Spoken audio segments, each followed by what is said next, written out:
All right, welcome back. So, virtue ethics is sort of our final kind of general ethical approach that we'll talk about.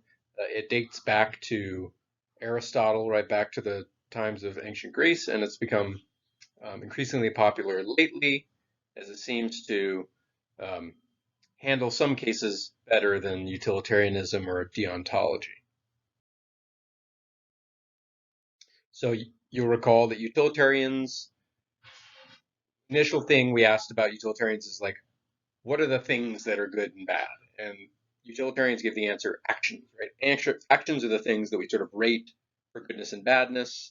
Um, and for Kant, what is the only good thing in the world? He said a good will, right? So um, different moral theories focus on different types of things as like the locus of morality. So virtue ethics goes again all the way back to ancient Greece to Aristotle, who was sort of right after the successor of Plato, right? Who we read Plato's Euthyphro, right, where Socrates argues against divine command theory.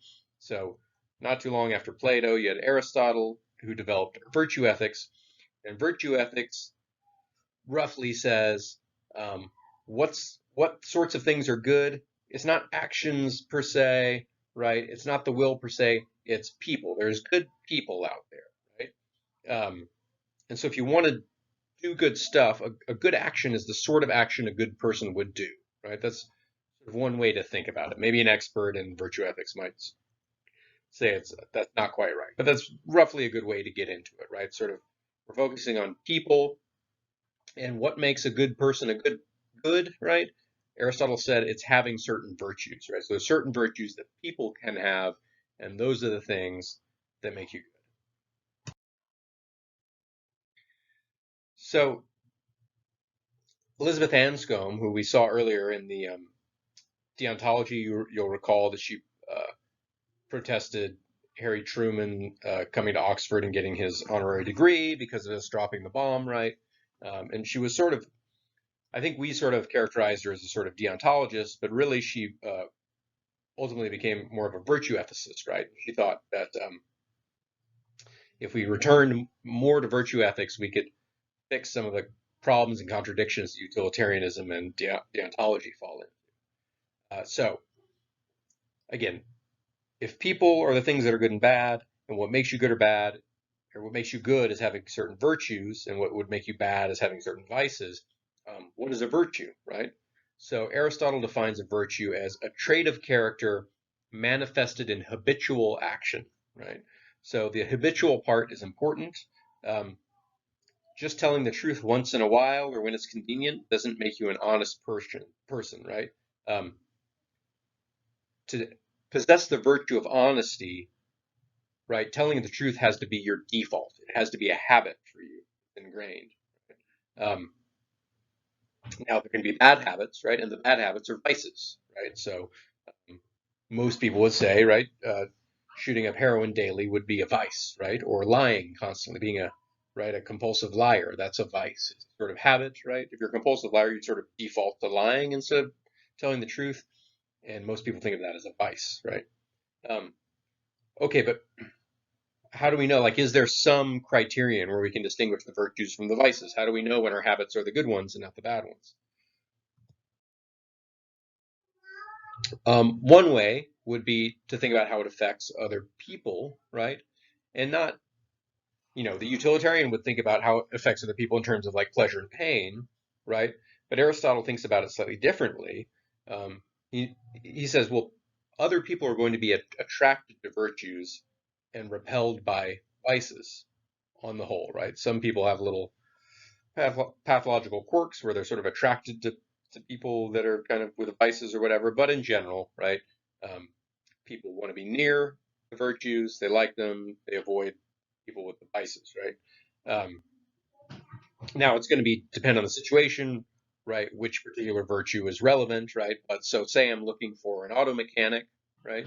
Um, People are going to tend to be attracted to the mechanics that are skilled at their job, right? Honest, right? Fair in their prices, and so on. Diligent, um, right?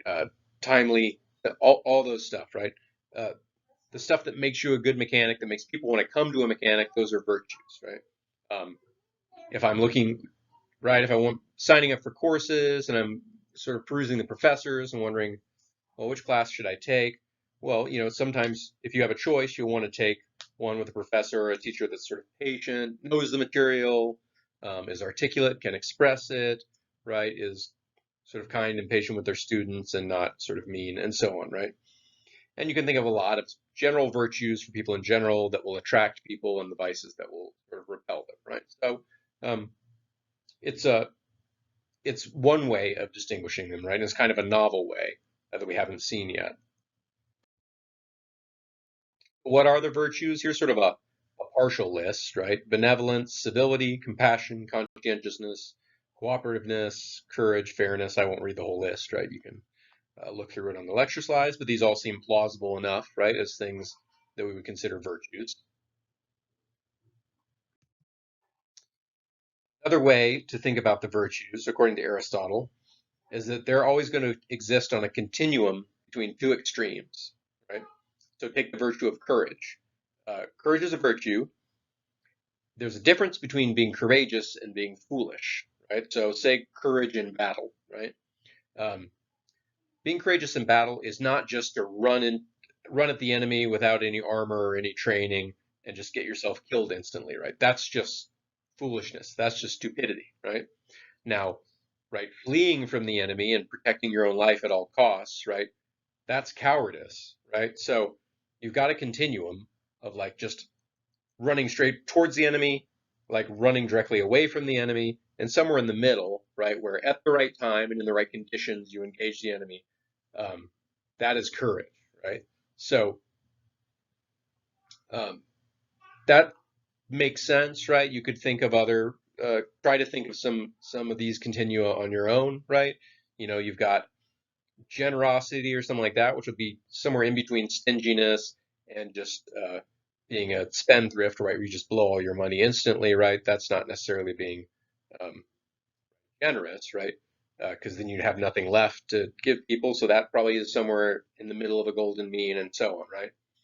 Um, but you might ask, is that enough, right? To just be in the middle of the golden mean, does that make something a virtue? So I might be a very courageous soldier um, in the German army in World War II, right?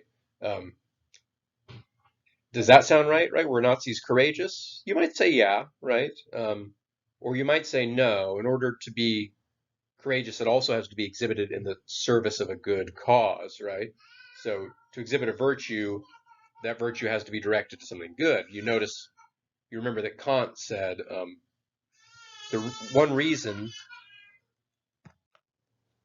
Sorry, I had to pause for a screaming toddler. But you recall Kant, right, said the only thing that's absolutely good is the will, because he thought all the other good personality traits like intelligence could all be used for evil, right?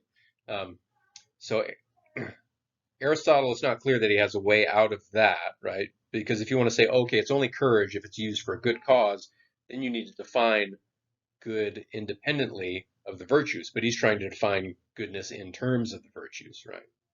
So potential problem for Aristotle, potential paper topic if you haven't already come up with something or if you're reading ahead.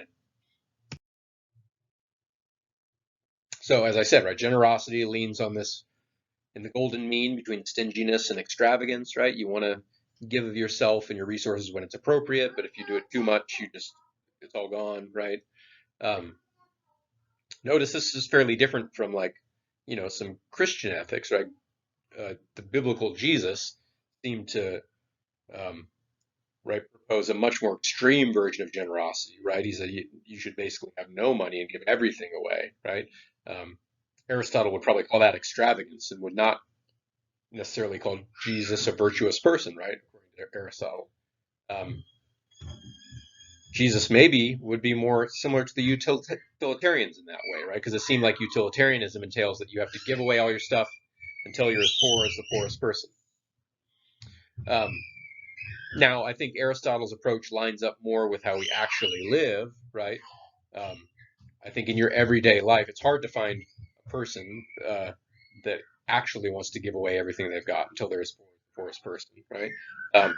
So if we think that we're right? Again, our intuitions, right? We think our intuitions are a guide to morality. Seems like Aristotle lines up a bit more with that, right? Which is like, yeah, you want to be generous, but also leave room and resources for yourself, right? To pursue your own projects that are meaningful for you, develop your talents, right? Um, and this lines up with sort of like, I think I've mentioned back when we talked about utilitarianism, different conceptions of happiness, right?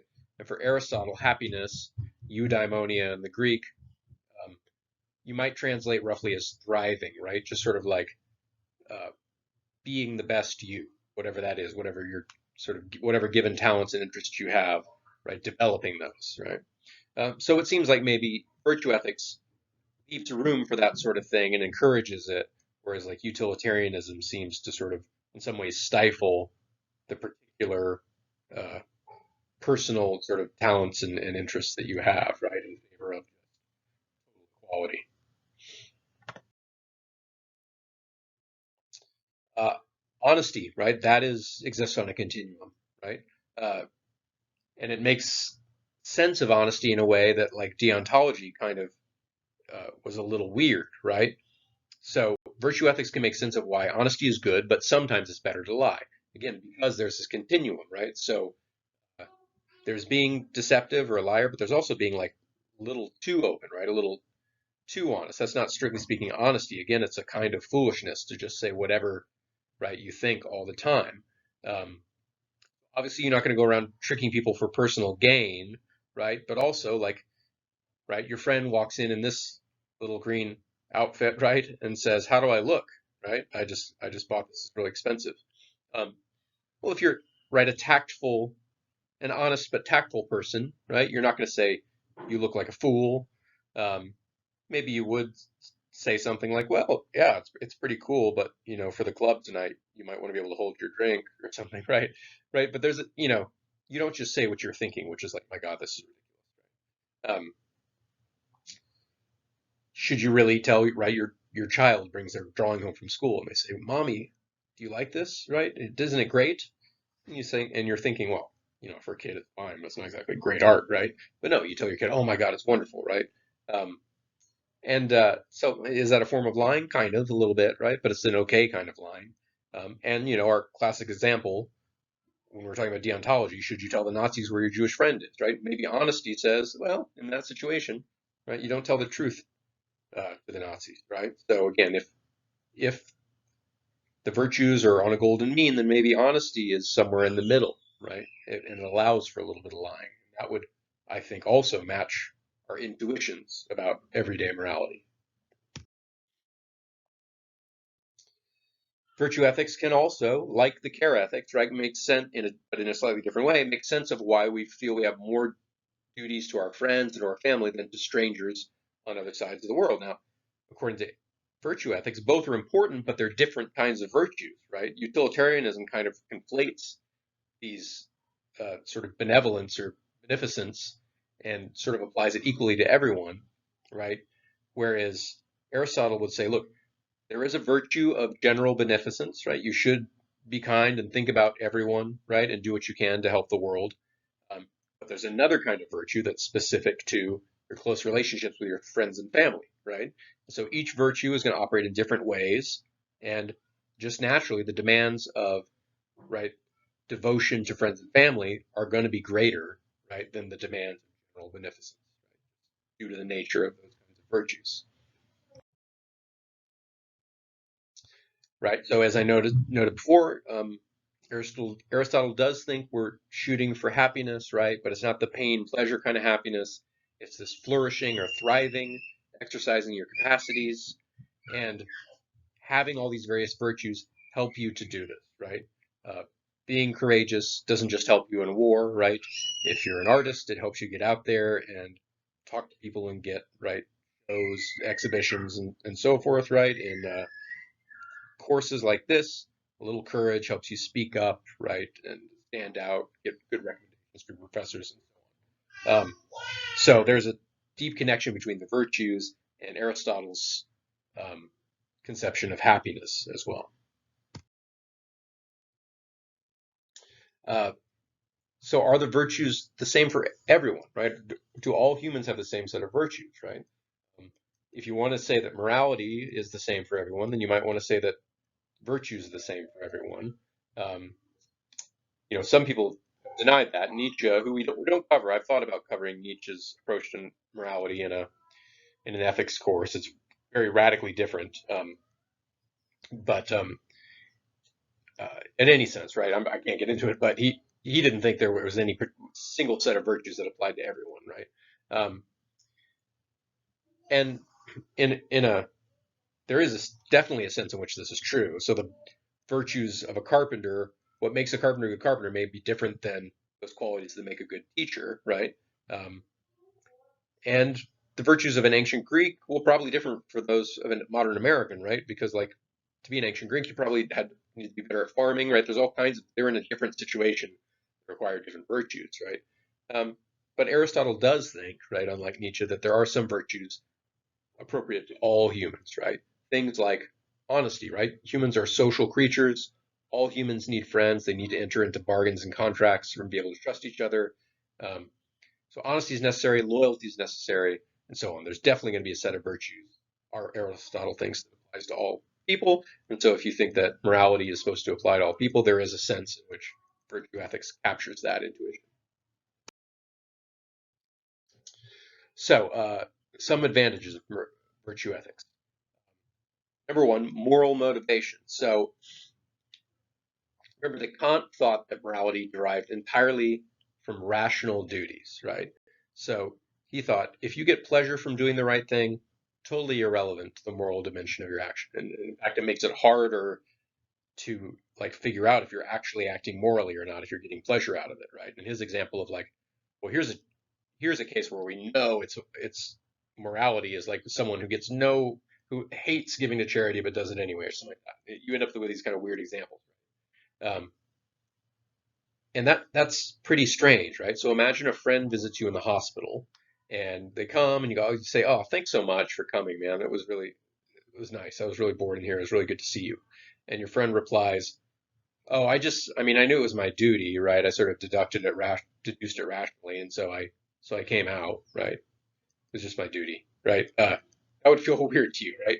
Um, if it turned out that he wasn't necessarily there because he liked you or enjoyed spending time with you or wanted to help at all, but just like he'd done the math and figure out, oh, this is the moral thing to do, I'll do it. In some sense, you would be disappointed, right? Right? You would feel like that doesn't feel like there's something wrong with that situation, right? Is that what all morality is, right? Is there no like feeling involved? Um, right? Your friend did the right thing, but he doesn't somehow feel like he did it for the right reason, right? When people are kind to us or friendly to us or selfless to us, we seem to instinctively want that to come from a feeling of kindness or friendship, right? Um, none of that in deontology or really in utilitarianism. Utilitarianism is fairly cold too. You're just doing the math, right?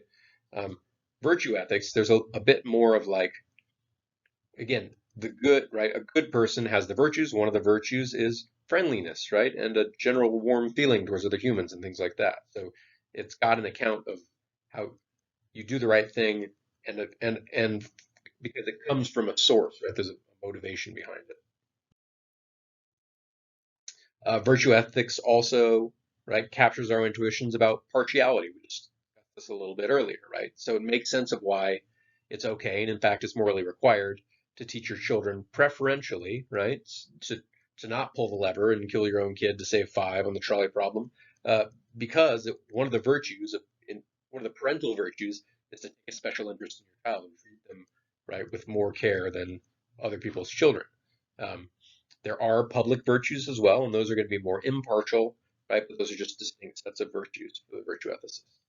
Uh, Similarly, like the virtue exhibited by a good friend, right? That's another kind of special interest, right? It's not immorality.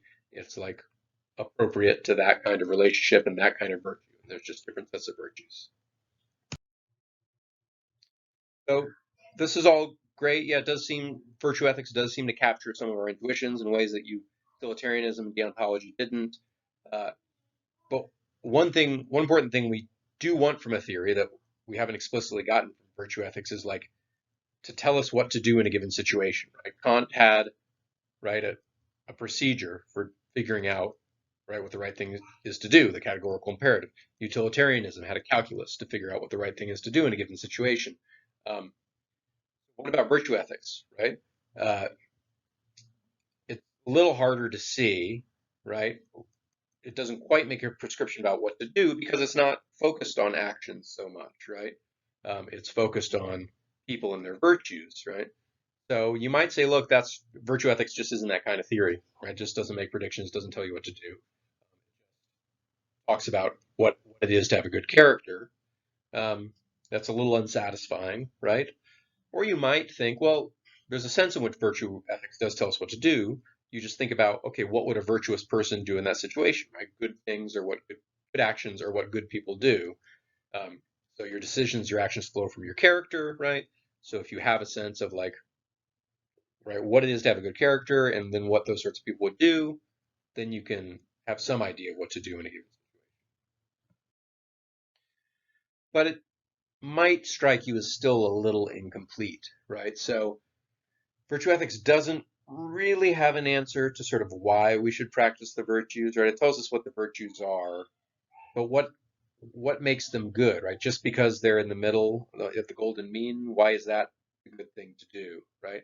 Um, you could think of some answers, but what ends up happening, right, when you push it a little further, is they end up sort of like collapsing into other moral theories, right? So if virtues are good because they promote happiness, then really you end up being a utilitarian, right?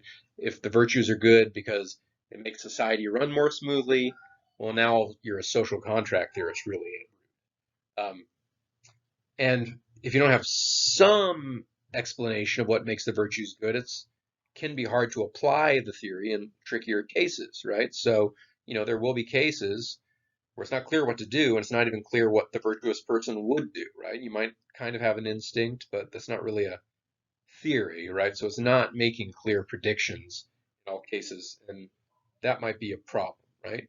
Um, but maybe the virtue ethicist would say, yeah, nobody can do that, right? All the theories are going to run into problems with the right thing to do in certain situations, and you just can't have a general theory that does that for you. So instead, don't chase it, right? Instead, work on developing your own virtues and developing good instincts. And when the time comes, you'll do the right thing. So that's virtue ethics, right? So one more lecture, we'll sort of like draw some conclusions, and I'll see you then.